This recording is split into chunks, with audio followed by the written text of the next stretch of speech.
Uma produção WGBH Boston associada a Harvard University. Qual a coisa certa a fazer?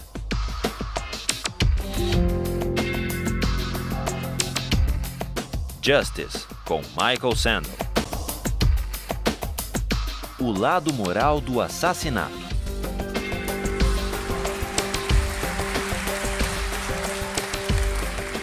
This is a course about justice, and we begin with a story. Suppose you're the driver of a trolley car, and your trolley car is hurtling down the track at 60 miles an hour, and at the end of the track, you notice 5 workers working on the track. You try to stop, but you can't. Your brakes don't work. You feel desperate because you know that if you crash into these 5 workers, they will all die. Let's assume you know that for sure. And so you feel helpless until you notice that there is, off to the right, a side track. And at the end of that track, there's one worker working on the track. Your steering wheel works, so you can turn the trolley car, if you want to, onto the side track, killing the one, but sparing the 5. Here's our first question. What's the right thing to do? What would you do? Let's take a poll. How many would turn the trolley car onto the side track? Raise your hands. How many wouldn't? How many would go straight ahead? Keep your hands up, those of you who would go straight ahead. A handful of people would. The vast majority would turn. Let's hear first. Now we need to begin to investigate the reasons why you think it's the right thing to do. Let's begin with those in the majority who would turn to go onto the side track. Why would you do it? What would be your reason? Who's willing to volunteer a reason? Go ahead, stand up. Because it can't be right to kill 5 people when you can only kill 1 person instead. It wouldn't be right to kill 5 if you could kill 1 person instead. That's a good reason. That's a good reason. Who else? Does everybody agree with that reason? Go ahead. Well, I was thinking it's the same reason on 9/11. We regard the people who flew the plane into the Pennsylvania field as heroes because they chose to kill the people in the plane and not kill more people in big buildings. So the principle there was the same on 9/11. It's a tragic circumstance, but better to kill 1 and so that 5 can live? Is that the reason most of you had, those of you who would turn? Yes? Let's hear now from those in the minority, those who wouldn't turn. Yes? Well, I think that's the same type of mentality that justifies genocide and totalitarianism. In order to save one type of race, you wipe out the other. So what would you do in this case? You would, to avoid the horrors of genocide, you would crash into the 5 and kill them? Presumably, yes. You? Yeah. Okay, who else? That's a brave answer. Thank you. Let's consider another trolley car case and see whether those of you in the majority want to adhere to the principle, better that 1 should die so that 5 should live. This time you're not the driver of the trolley car, you're an onlooker. You're standing on a bridge overlooking a trolley car track. And down the track comes a trolley car. At the end of the track are 5 workers. The brakes don't work. The trolley car is about to careen into the 5 and kill them. And now, you're not the driver. You really feel helpless until you notice, standing next to you, leaning over The bridge is a very fat man. And you could give him a shove. He would fall over the bridge, onto the track, right in the way of the trolley car. He would die, but he would spare the 5. Now, how many would push the fat man over the bridge? Raise your hand. How many wouldn't? Most people wouldn't. Here's the obvious question. What became of the principle? Better to save 5 lives even if it means sacrificing 1. What became of the principle that almost everyone endorsed in the first case? I need to hear from someone who was in the majority in both cases. How do you explain the difference between the two? Yes? The second one, I guess, involves an active choice of pushing the person down, which I guess that person himself would otherwise not have been involved in this situation at all. And so to choose on his behalf, I guess, to involve him in something that he otherwise would have escaped is, I guess, more than what you have in the first case, where the 3 parties, the driver and the 2 sets of workers are already, I guess, in the situation. But the guy working, the one on the track off to the side, he didn't choose to sacrifice his life any more than the fat man did he? That's true, but he was on the tracks. And you... This guy was on the bridge.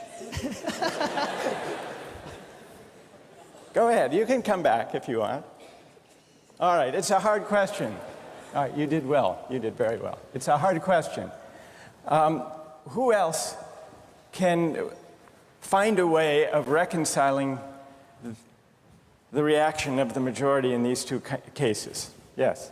Well, I guess in the first case, where you have the 1 worker and the 5, it's choice between those 2, and you have to make a certain choice, and people are going to die because of the trolley car, not necessarily because of your direct actions. The trolley car is a runaway thing, and you're making a split-second choice, whereas pushing the fat man over is an actual act of murder on your part. You have control over that, whereas you may not have control over the trolley car. So I think it's a slightly different situation. All right, who has a reply? No, that's good. Who has a way? Who wants to reply? Is that a way out of this? I don't think that's a very good reason, because you choose to, it's either way you have to choose who dies, because you either choose to turn and kill the person, which is an active conscious thought to turn, or you choose to push the fat man over, which is also an active conscious action. So either way you're making a choice. Do you want to reply? Well, I'm not really sure that that's the case. It just still seems kind of different, the act of actually pushing someone over onto the tracks and killing him. You are actually killing him yourself. You're pushing him with your own hands. You're pushing him. And that's Right. different than steering something that is going to cause death into another. You know, it doesn't good. really sound right saying it now. No, it's good. But I'm up here. It's good. What's your name? Andrew. Andrew. Let me ask you this question, Andrew. Yes. Suppose standing on the bridge next to the fat man, I didn't have to push him. Suppose he were standing over a trap door that I could open by turning a steering wheel like that.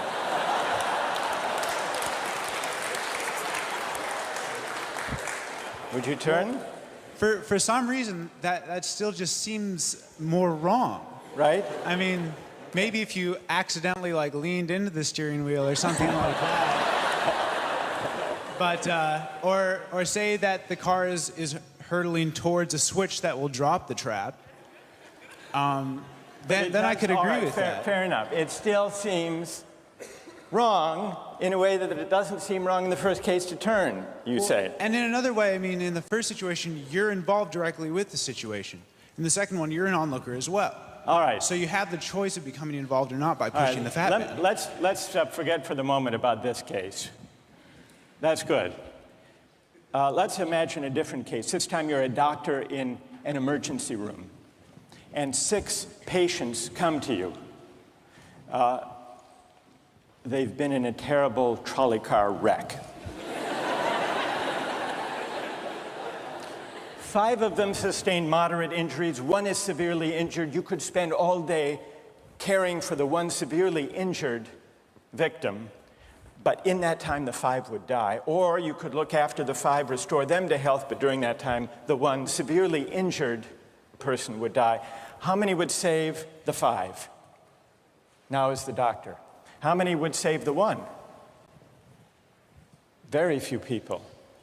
Just a handful of people. Same reason, I assume. 1 life versus 5? Now consider another doctor case. This time you're a transplant surgeon, and you have 5 patients, each in desperate need of an organ transplant in order to survive. 1 needs a heart, 1 a lung, 1 a kidney, 1 a liver, and the 5th, a pancreas. And you have no organ donors. You are about to see them die. And then it occurs to you that in the next room, there's a healthy guy who came in for a checkup. And he's... You like that? And he's taking a nap. You could go in very quietly, yank out the 5 organs, that person would die, but you could save the 5. How many would do it? Anyone? How many? Put your hands up if you would do it.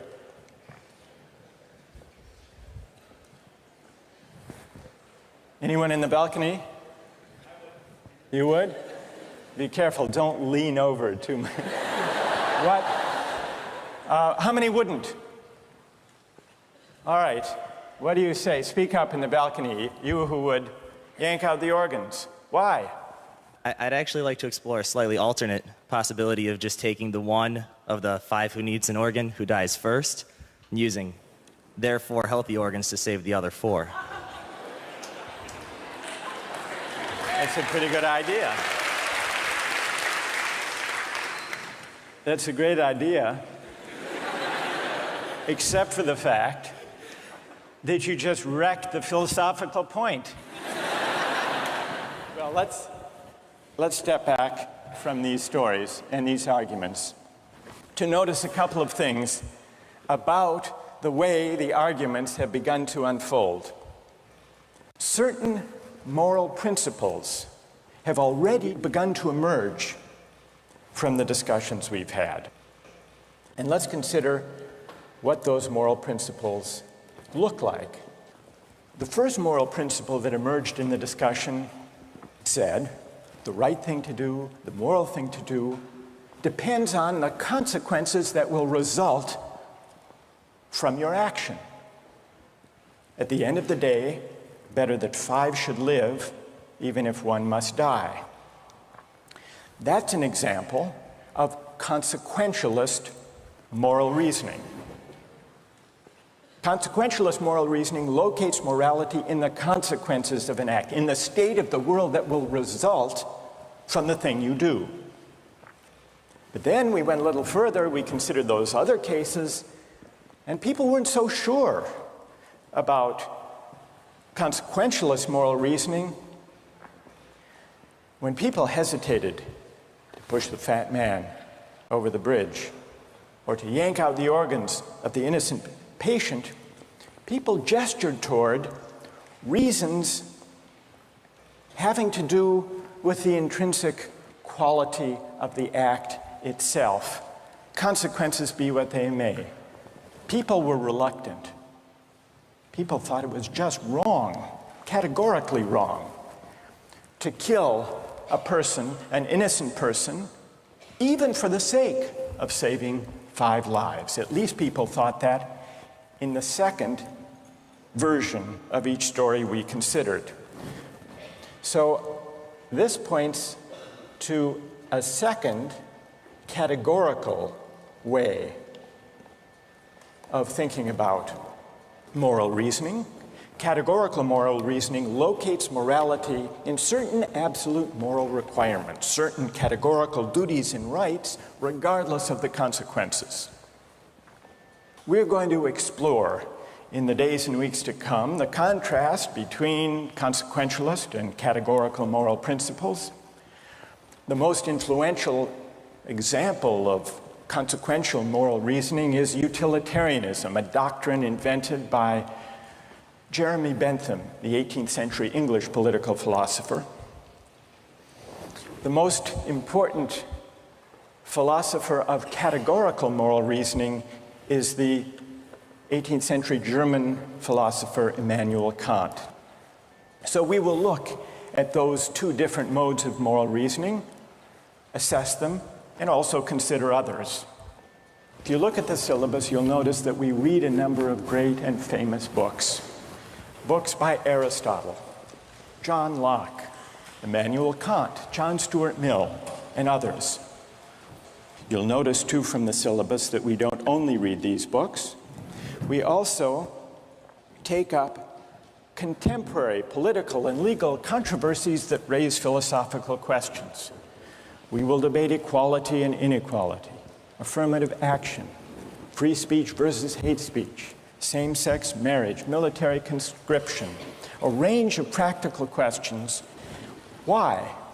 Not just to enliven these abstract and distant books, but to make clear, to bring out what's at stake in our everyday lives, including our political lives, for philosophy. And so we will read these books, and we will debate these issues, and we'll see how each informs and illuminates the other. This may sound appealing enough, but here I have to issue a warning. And the warning is this: to read these books in this way, as an exercise in self-knowledge, to read them in this way carries certain risks. Risks that are both personal and political. Risks that every student of political philosophy has known. These risks spring from the fact that philosophy teaches us and unsettles us by confronting us with what we already know. There's an irony. The difficulty of this course consists in the fact that it teaches what you already know. It works by taking what we know from familiar, unquestioned settings and making it strange. That's how those examples worked. The hypotheticals with which we began, with their mix of playfulness and sobriety. It's also how these philosophical books work. Philosophy estranges us from the familiar, not by supplying new information, but by inviting and provoking a new way of seeing. But, and here's the risk, once the familiar turns strange, it's never quite the same again. Self-knowledge is like lost innocence. However unsettling you find it, it can never be unthought or unknown. What makes this enterprise difficult, but also riveting, is that moral and political philosophy is a story, and you don't know where the story will lead, but what you do know is that the story is about you. Those are the personal risks. Now what of the political risks? One way of introducing a course like this would be to promise you that by reading these books and debating these issues, you will become a better, more responsible citizen. You will examine the presuppositions of public policy. You will hone your political judgment. You will become a more effective participant in public affairs. But this would be a partial and misleading promise. Political philosophy, for the most part, hasn't worked that way. You have to allow for the possibility that political philosophy may make you a worse citizen rather than a better one, or at least a worse citizen before it makes you a better one. And that's because philosophy is a distancing, even debilitating activity. And you see this going back to Socrates. There's a dialogue, the Gorgias, in which one of Socrates' friends, Callicles, tries to talk him out of philosophizing. Callicles tells Socrates, philosophy is a pretty toy if one indulges in it with moderation at the right time of life. But if one pursues it further than one should, it is absolute ruin. Take my advice, Callicles says. Abandon argument. Learn the accomplishments of active life. Take for your models not those people who spend their time on these petty quibbles, but those who have a good livelihood and reputation and many other blessings. So Callicles is really saying to Socrates, quit philosophizing, get real, go to business school. And Callicles did have a point. He had a point because philosophy distances us from conventions, from established assumptions, and from settled beliefs. Those are the risks, personal and political. And in the face of these risks, there is a characteristic evasion. The name of the evasion is skepticism. It's the idea, well, it goes something like this. We didn't resolve once and for all either the cases or the principles we were arguing when we began. And if Aristotle and Locke and Kant and Mill haven't solved these questions after all of these years, who are we to think that we here in Sanders Theater over the course of a semester can resolve them? And so maybe it's just a matter of each person having his or her own principles and there's nothing more to be said about it. No way of reasoning. That's the evasion of skepticism, to which I would offer the following reply. It's true, these questions have been debated for a very long time. But the very fact that they have recurred and persisted may suggest that though they're impossible in one sense, they're unavoidable in another. And the reason they're unavoidable, the reason they're inescapable, is that we live some answer to these questions every day. So skepticism, just throwing up your hands and giving up on moral reflection, is no solution. Immanuel Kant described very well the problem with skepticism when he wrote, "Skepticism is a resting place for human reason, where it can reflect upon its dogmatic wanderings, but it is no dwelling place for permanent settlement. Simply to acquiesce in skepticism," Kant wrote, "can never suffice to overcome the restlessness of reason." I've tried to suggest through these stories and these arguments some sense of the risks and temptations, of the perils and the possibilities. I would simply conclude by saying that the aim of this course is to awaken the restlessness of reason and to see where it might lead. Thank you very much.